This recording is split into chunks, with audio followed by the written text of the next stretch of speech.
नमस्ते स्टूडेंट्स, कैसे हैं आप सभी। जैसा कि आप जानते हैं कि अपना जो चैप्टर 1 है वास्तविक संख्याएं चल रहा था और इससे चैप्टर 1 की इससे पीछे वाले वीडियो में अपनी एक्सरसाइज 1.2 के प्रश्न नंबर 2 जो है वो मैंने क्लियर करवा दिया था। और दो ही नहीं, इससे पीछे वाले सारे जो क्वेश्चन है और बेसिक के सारे एग्जाम्पल मैं लगातार करवाते आ रहा हूँ। और शायद ही पूरे यूट्यूब पे ऐसा कोई बाजी ही चैनल आपको मिलेगा जिसमें इस तरीके से लगातार क्वेश्चन आपको मिलेंगे और साथ ही बेसिक भी मिलेगा आपको।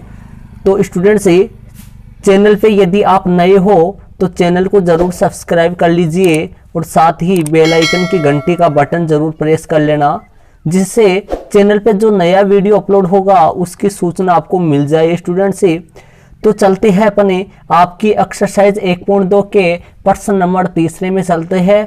तो स्टूडेंट्स, कमर कस के तैयार हो जाइए और अपनी पेन और कॉफ़ी हाथ में लेके वीडियो के साथ साथ अपनी रफ कॉपी में अंकित कर लीजिए और उसके बाद में अपनी फेयर कॉपी में अंकित कर लेना।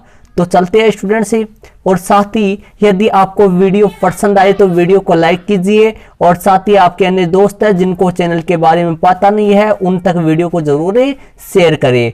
तो चलते हैं प्रश्न नंबर 3 में। क्वेश्चन जो तीसरा है वो आपके सामने है स्टूडेंट्स। क्वेश्चन को ध्यानपूर्वक समझेंगे फिर इसको अच्छी तरीके से क्लियर करेंगे।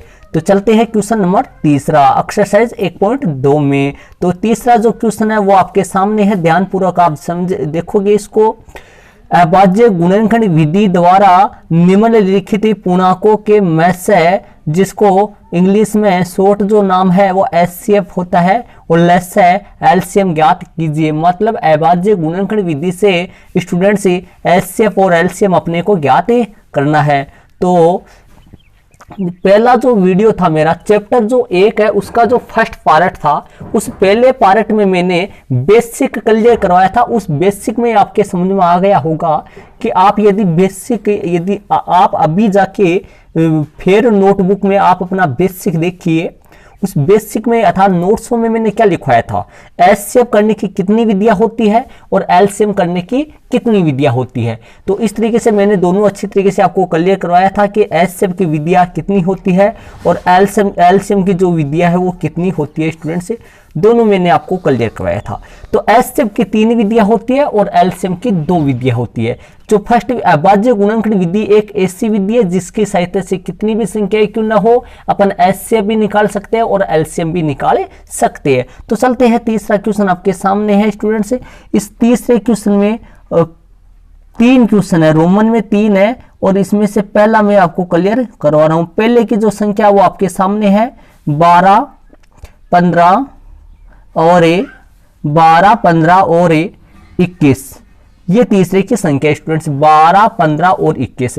तो सबसे पहले अपन क्या करना होता है, इन तीनों का अपन अभाज्य गुणनखंड करेंगे, 12 का, 15 का और 21 का। वैसे आपको पता है मैंने एग्जाम्पल में अभाज्य गुणनखंड विधि से एचसीएफ और एलसीएम निकाला था, लेकिन वहां पर 2 ही संख्या थी, 3 संख्या वाला नहीं आया था। अभी 12 का, 15 का और 21 का अपन एचसीएफ करेंगे स्टूडेंट्स, अभाज्य गुणनखंड करेंगे पहले, सॉरी। तो 12 आ रहा है, तो आप जानते हैं छोटी क्लासों में आपने अभाज्य गुणनखंड बहुत बार किया होगा। 12 का अपन करते हैं 6 आ जाएगा और 6 को 2 से डिवाइड कर देते हैं 3 आ जाएगा, 3 3 1 आ जाएगा। अब 15 का करते हैं 2 से डिवाइड नहीं होगा, 3 से हो जाएगा 5 आ जाएगा, 5 का 5 में करेंगे तो 1 आ जाएगा। 21 में 3 का करेंगे 7 आ जाएगा और 7 का 7 में डिवाइड करेंगे तो 1 आ जाएगा, 1 आ जाएगा, हो गया। इसके बाद में अपन क्या कर देते हैं, इन तीनों के अपन अभाज्य गुणनखंड लिख देते हैं। 12 का अभाज्य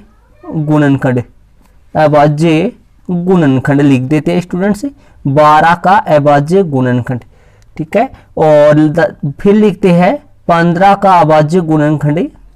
वीडियो को बीच में स्किप ना करके आगे मत बढ़ा करो, वीडियो को पूरा सुना करो, जिससे ही समझ में आएगा स्टूडेंट्स, वरना आपके समझ में नहीं आएगा। क्योंकि जो मैं तरीका बता रहा हूं, ये जो तरीका है ये शायद ही कहीं मिले आपको। और 21 का अभाज्य गुणनखंड पूरा लिख सकते हैं अपन ऐसा, और एक लगा के फिर आप इन्वर्टेड कोमा भी लगा सकते हैं, डैश डैश की भाई यहाँ पर भी आएगा। मैंने तीनों लिख दिए हैं, 12 का अभाज्य गुणनखंड, 15 का अभाज्य गुणनखंड और 21 का अभाज्य गुणनखंड है। तो स्टूडेंट्स लिख देते हैं सामने। 12 का अपने पास कितना है, 2 गुणा 2 गुणा 3, वैसे भी पता है अपन 3 गुणा 5 हो गया इसका 15 का, और इसका 3 गुणा 7 हो गया। अब अपन निकाल देते हैं। पहले एचसीएफ आता है 12 15 और 12 15 और 21 का एचसीएफ, 12 15 और 21 का एचसीएफ। तो एचसीएफ अपन देखते हैं पहले कितना आएगा, 12 15 और 21 का एचसीएफ अपन निकालते हैं। सबसे पहले एचसीएफ देखते हैं स्टूडेंट्स कितना आएगा। तो अब आपको एचसीएफ का किस तरीके से छांटा जाता है मैंने पीछे वाले वीडियो में बहुत बार क्लियर करवाया है। एचसीएफ देखो, ऐसे ध्यान से देखना, 12 के अभाज्य गुणनखंड में 2 आ रहा है, ठीक है आ रहा है। 15 के अभाज्य गुणनखंड में 2 नहीं है, 21 के अभाज्य गुणनखंड में भी 2 नहीं है, मतलब 2 नहीं लेना है एचसीएफ पे। तीनों में होता ना तो अपन 2 लेते, ठीक है। चलो 3 पे चलते हैं। 12 में 3 है, 15 के अभाज्य गुणनखंड में भी 3 आ रहा है, 21 में भी 3 आ रहा है, 3 सभी में है जी, 3 तीनों में है, इसमें एक बार है, इसमें भी एक बार है, सभी में एक बार है, तो मैं यहाँ पर 3 ऐड कर दूंगा स्टूडेंट्स, ठीक है। और यहाँ 5 है, यहाँ पर 7 है, 5 7 ऊपर वाले में नहीं है, तो स्टूडेंट्स सिर्फ और सिर्फ एचसीएफ 3 आएगा। जो कॉमन होता है, जो अपन कॉमन लेते हैं वो कॉमन ही या उबेनिश समझो, उबेनिश जो होता है जो तीनों में होता है वो ही एचसीएफ होता है। अब अपन निकालेंगे तथा 12 15 और 12 15 और 21 का, 12 15 और 21 का मैंने यहां पर क्या लिखा है, थोड़ा सही नहीं लिखा गया, ध्यान से सुन लेना, देख लेना। 12 तथा 12 15 और 21 का एलसीएम 12 15। हाँ तो अब एलसीएम अपन देखते हैं। तो एलसीएम में देखना किस तरीके से छटनी होती है। 12 के देखना 2 3 2 2 3 आ रहा है, इसमें ये से देखे कि भाई सभी में कौन है, तीनों में, 12 के अभाज्य गुणनखंड में, 15 में और 21 में, तीनों में 3 आ रहा है। तो 3 सबसे ज्यादा बार कौन से में से देखा जाए कि सबसे ज्यादा बार कौन से में है, किसी में भी नहीं है, सभी में बराबर बराबर आ रहा है। तो मैं यहाँ पर ले लेता हूँ 3 हो गया। अब जो भी अलग से जो कुछ है वो सारी इसमें ऐड कर देना है। कौन कौन से अलग से, देखो ऊपर वाले में देखना, 12 के अभाज्य गुणनखंड में अलग से कौन आ रहा है, अलग से आ रहा है 2 गुणा 2, तो मैं यहां लिख देता हूं 2 गुणा 2 लिख देता हूं, ठीक है स्टूडेंट्स। इसके नीचे देखना 15 में 5 आ रहा है अलग से, तो मैं गुणा में 5 और लगा देता हूं।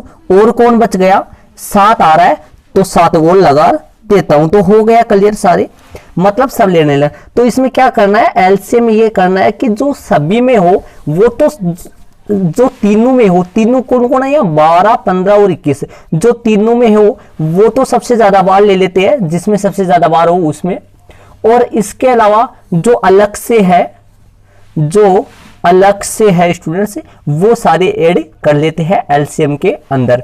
तो अब इसमें इनको मल्टीप्लाई कर देते हैं, इनको सबको गुणा कर देते हैं। गुणा करेंगे तो 3 दूनी 6 हो गया, 6 दूनी 12 हो गया, 12 पंजे 60 हो गया। 60 को अपन 21 से, 60 को यदि 7 से मल्टीप्लाई 7 से गुणा करेंगे, 6 7 42 हो गया, मतलब 480 आ जाएगा, 420 आ जाएगा, 420 आ जाएगा। तो आपके सामने जो एचसीएफ इसका निकल के आया वो 3 आ गया, इसको बॉक्स में बंद कर देना, और 420 इसका एलसीएम आ गया। तो ये आपके सामने पहला क्वेश्चन हो गया। प्रश्न नंबर जो तीसरा था उसका रोमन में जो पहला क्वेश्चन था वो मैंने क्लियर करवाया है, इसको आप अपनी रफ नोटबुक में जरूर अंकित कर लीजिए स्टूडेंट्स, और उसके बाद में अपनी फेयर नोटबुक में अंकित कर लेना। पहला क्वेश्चन हो गया। और तीसरे क्वेश्चन में रोमन में 3 क्वेश्चन है, कितने हैं रोमन स्टूडेंट्स, रोमन में 3 क्वेश्चन है। तो पहला मैंने क्लियर कर दिया, और दूसरा और तीसरा अपन करेंगे। तो पहला आपके सामने हो गया स्टूडेंट्स, चलते हैं दूसरे सवाल में। तो दूसरे में अपन चलते हैं स्टूडेंट्स। दूसरा जो क्वेश्चन है वो आपके सामने है, देख लीजिए, 17 23 और 29। तो आप जानते हैं 17 और 23 और 29 का अभाज्य गुणनखंड करने में कोई दिक्कत नहीं होगा, सेम वो ही आ जाएगा, करने लिख देना है, जिससे क्या हो आपके ऐसे कंफ्यूज में ना पड़े। वरना 17 में 17 का जाएगा, 1 आ जाएगा और 1 आ जाएगा, मतलब हो गया पूरा। इसी तरीके से 23 का यदि अपन करें तो 23 में 23 का ही देंगे, और मल्टीप्लाई भाग देंगे तो 1 आ जाएगा, 1 किया जाएगा। और इसी तरीके से 29 का अपन दे तो 1 आ जाएगा। हो गया क्लियर, बस इतना ही, ऐसा ही करना अपने को। अब यहां से लिख देना अपने को 17 के अभाज्य गुणनखंड, 17 के अभाज्य गुणनखंड अपने को लिख देना है। और स्टूडेंट से ये लो सामने लिख दिया मैंने। अब लिख देना है 23 के अभाज्य गुणनखंड, यहाँ पर सेम सिचुएशन वो आ जाएगा। और तथा कौन रहा 29, तो 29 का अभाज्य गुणनखंड हो गया। तो 17 का कौन आ जाएगा, 17 ही है और इसका 23 है और इसका 29 हो गया। अब अपन अतः वाली लाइन में लिख देते हैं, अतः 17, 23 और 29 का HCF। ठीक है स्टूडेंट्स, HCF। अब HCF जितना आएगा वो यहां लिख देंगे अपन, HCF जितना आएगा वो लिख देंगे। तथा LCM, ये लोग मैंने LCM लगा दिया, ये LCM लिख देंगे इसके सामने। अब यहाँ पे ध्यान से देखना 17, 23 और 29 का HCF। अब ध्यान से देखना HCF क्या होता है, कॉमन वाला होता है। तो यहां से देखिए इनमें तो कॉमन कुछ मिल ही नहीं रहा, तो क्या करे, मतलब फंस नहीं गए, कुछ भी नहीं हुआ, सब से हो जाएगा। पूरा डिटेल कराऊंगा अच्छी तरीके से, ध्यान से सुन लीजिए बस। यहां से क्या करना है अपने को, 17, 23 और 29 में कुछ भी नहीं है। तो कुछ भी नहीं है तो आप जानते हैं कि गुणा में सबके कोई भी संख्या हो उनके गुणा में एक तो सबके लग ही सकता ना, इससे कोई प्रभाव हो नहीं सकता, कोई प्रभाव पड़ नहीं सकता इस पर। तो सबके गुणा में एक तो है ना, तो एक है तो यही इनका HCF आ जाएगा। मतलब वो कुछ भी नहीं है जो गुणा में, अब इसमें कुछ मिल नहीं रहा था ना, सेम कोई भी नहीं था, मतलब कॉमन नहीं था। तो कॉमन नहीं था तो सबके गुणा में मैंने एक एक लगा दिया, और एक के गुणा में लगाने से संख्या के गुणनफल पे कोई प्रभाव नहीं पड़ता है। तो मैंने एक लगा दिया, मतलब एक आ गया कॉमन एक आ गया, तो HCF इनका एक हो गया। अब LCM की बात करें, LCM देखना स्टूडेंट्स, 17 आ जाएगा और गुणा 23 आ जाएगा, और गुणा में कौन आ जाएगा 17, 23 और गुणा में कौन आ जाएगा 29 आ जाएगा। तो इन सबको यदि अपन मल्टीप्लाई कर देंगे, इन सबको गुणा करेंगे, 17, 23 और 29 को यदि गुणा करें स्टूडेंट से, तो ये आप गुणा करके देख सकते हो। 17 को 23 से गुणा करना और जो आए उसको 29 से गुणा कर देना स्टूडेंट से। 17 को यदि 23 से गुणा करोगे, जो आएगा उसको 29 से गुणा कर दोगे, तो आपके सामने जो संख्या आ जाएगी वो आएगा 11,339 आ जाएगा स्टूडेंट्स। कितना आएगा 11,339 आ जाएगा। मैंने गुणा कर लिया था ऑलरेडी, तो आप गुणा करके देख सकते हो यदि जांच करना चाहो तो।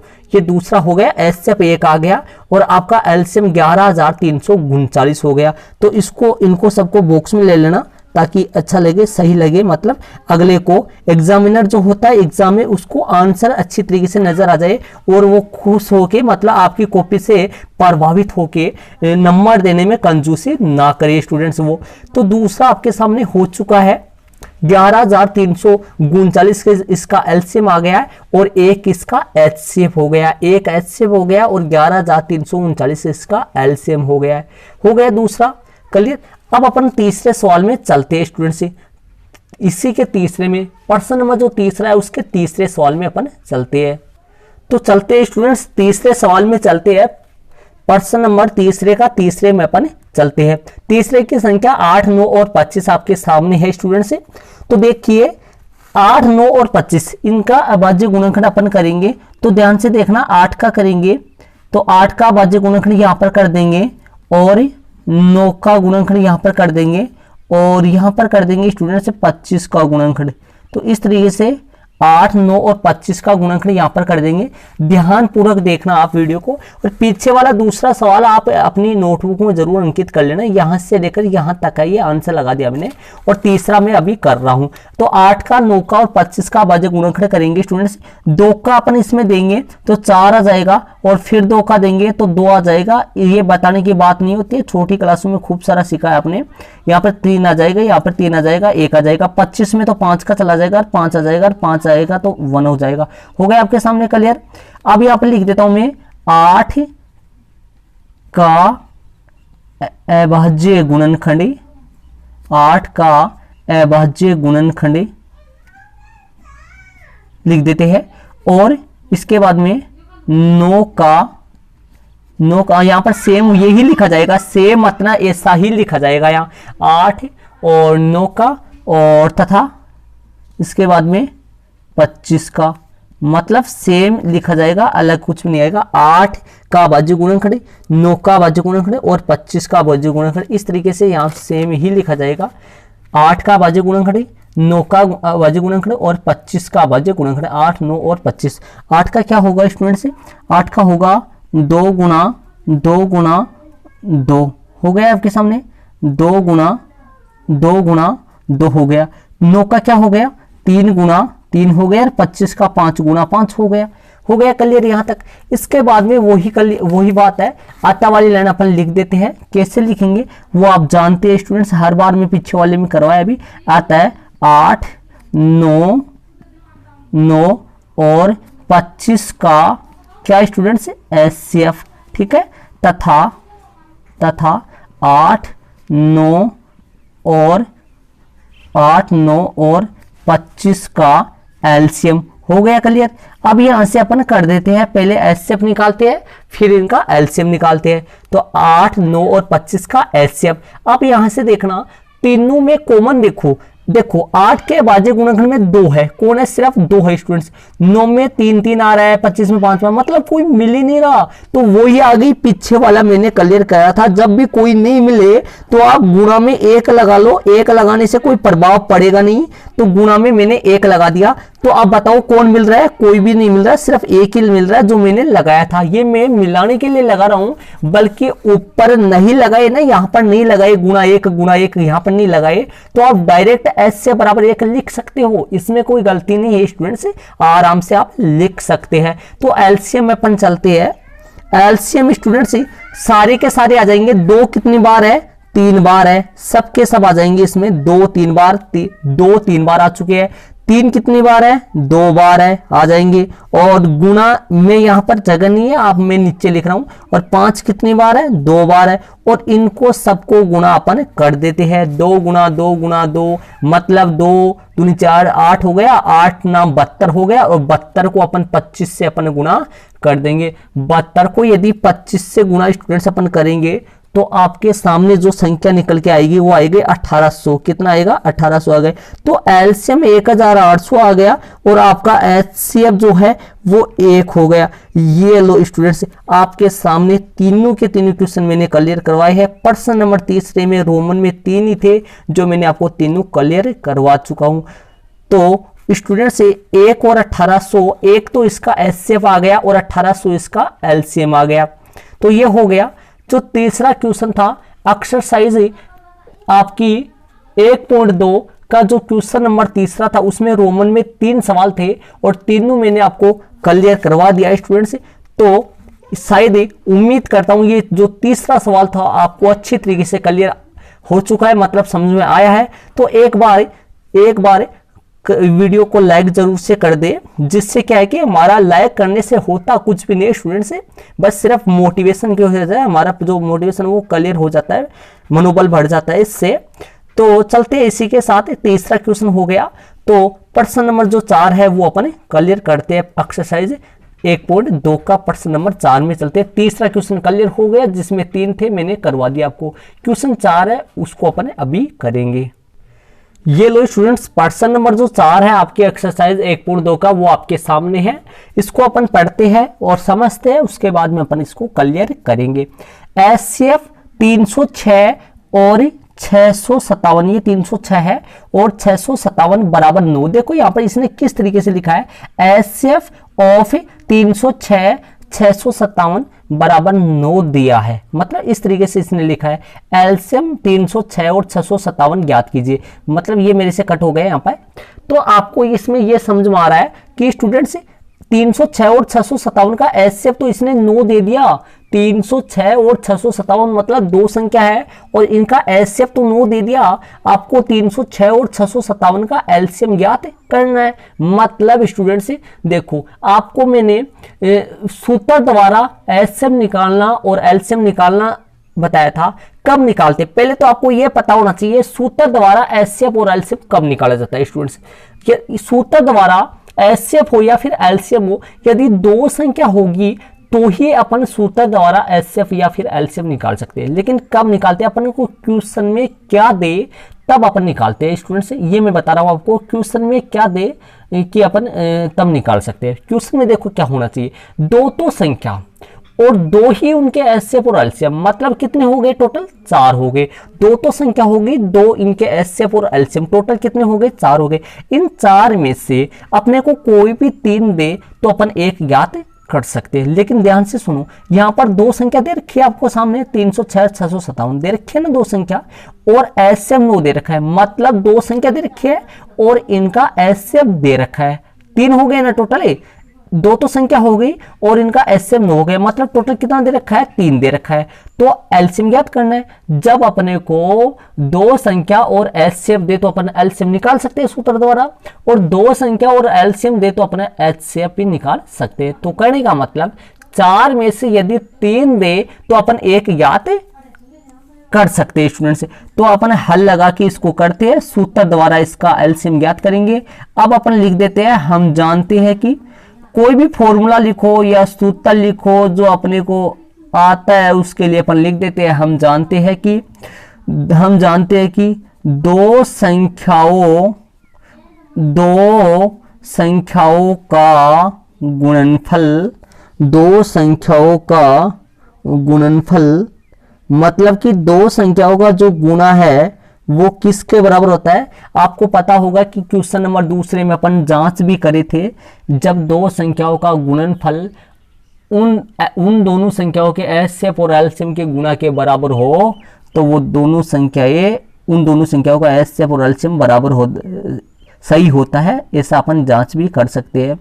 एचसीएफ गुणा एलसीएम, मतलब कि स्टूडेंट से कि सूत्र मैंने क्या लगाया, ध्यान से देखना, दो संख्याओं का गुणनफल बराबर एचसीएफ गुणा एलसीएम। मान रख देता हूं स्टूडेंट्स, यहां पर तीर का निशान आ जाएगा जिसका हिंदी में मतलब होता है या।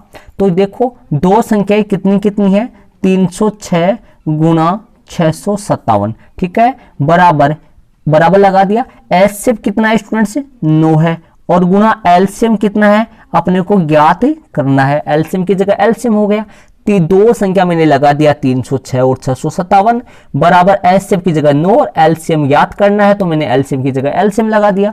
अब इसके बाद में देखना 306 गुणा 657 और ये एलसीएम ज्ञात करना है। ये 9 जो है ये पलट के इसके बट्टे में आ जाएगा और यहां पर एलसीएम का एलसीएम हो जाएगा। ये लो स्टूडेंट्स, कितना अच्छा, कितना प्यारा, कितना सुंदर सवाल है, देखो कितना अच्छा सवाल है। तो अपन क्या कर देंगे, अब ये 9 का भाग या तो अपन 306 में दे सकते हैं या 9 का भाग अपन 657 में दे सकते हैं। मतलब 9 से या तो 306 को काट दो या 657 को काट दो, किसी भी एक को अपन काट सकते हैं। तो इसको काट देते हैं अपन, किसी को भी काट दो, दोनों कट जाएंगे। 306 का भाग, 306 में 9 का भाग दे देंगे, मतलब 306 को 9 से काटेंगे। तो ध्यान से देखना, 9 3 27 हो गया, 9 3 27 हो गया, 3 आ गया ना, 9 3 27 हो गया, 3 बचा 36 हो गया, 9 चौक 36 हो गया, मतलब 34 हो गया।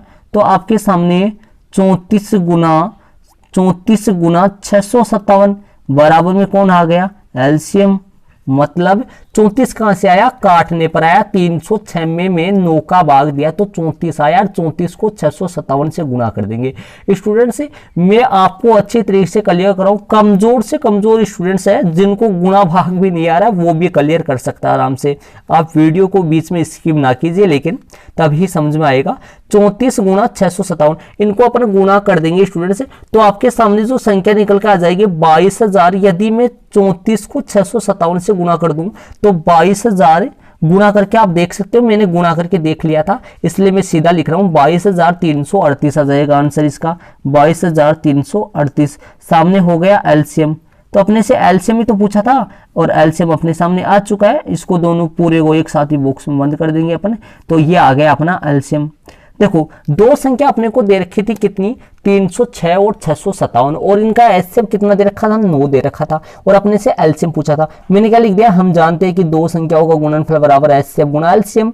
मैंने दो संख्या लिख दिया 306 और 657, एचसीएफ की जगह 9 लिख दिया, एलसीएम की जगह एलसीएम लिख दिया, क्योंकि एलसीएम तो अपने को ज्ञात करना है ना। तो 306 657 9 यहाँ पर आ गया, इसको काट दिया मैंने, 34 को 657 से गुणा कर दिया, कैसे 9 3 27 हो गया, बच गया 3, 9 चौक 36 हो गया, 34 को 657 से गुणा कर दिया तो 22,338 आ गया। एलसीएम आपके सामने 22,338 38 आ चुका है। तो स्टूडेंट्स यदि आपके सामने यदि ये एलसीएम देता तो अपन एलसीएम की जगह संख्या लिख देते, ऐसे वैसा का वैसा आ जाता। मतलब यहाँ पर 2 तो संख्या हो गई और 2 इनके ऐसे पूरा एलसीएम हो गई। इन तीनों में से, इन चारों में से यदि कोई भी 3 देकर अपने एक ज्ञात कर सकते बड़ी आसानी से। तो ये चौथा क्वेश्चन क्लियर हो गया जिसका आंसर 22,338 हो गया। तो ओके स्टूडेंट्स, ये मैंने चौथा क्वेश्चन क्लियर आपको करवा दिया। तो इस वीडियो में मैंने आपकी एक्सरसाइज 1.2 का प्रश्न नंबर 3 और प्रश्न नंबर 4, तीसरे क्वेश्चन में 3 थे रोमन में और प्रश्न नंबर 4 एक सिंगल क्वेश्चन था, ये दोनों क्वेश्चन मैंने इस वीडियो में क्लियर करवाई है आपको। तो वीडियो आपको कैसा लगा नीचे कमेंट्स बॉक्स है उसमें कमेंट्स जरूर से करें, और साथ ही यदि आपको वीडियो पसंद आए तो वीडियो को लाइक जरूर से करें, और साथ ही आपके जो नए दोस्त है जो क्लास 10 में हो चुके हैं नए सत्र 2021-22 में, उन तक वीडियो को जरूर शेयर कीजिए, क्योंकि शेयर करने में आपका कोई पैसा नहीं जाएगा स्टूडेंट्स, क्योंकि आपके एक शेयर से क्या पता किसी को अच्छा समझ में आ जाए। और इसी के साथ ही स्टूडेंट्स यदि आप चैनल पे नए हो, आपने अभी तक भी चैनल को सब्सक्राइब नहीं किया है तो जरूर से स्टूडेंट चैनल को सब्सक्राइब कर लीजिए, और साथ ही बेल आइकन का घंटी का बटन को प्रेस कर लेना, जिससे चैनल पे जो नया वीडियो अपलोड होता है उसकी सूचना आपको मिल जाए। ओके स्टूडेंट्स, जय हिंद।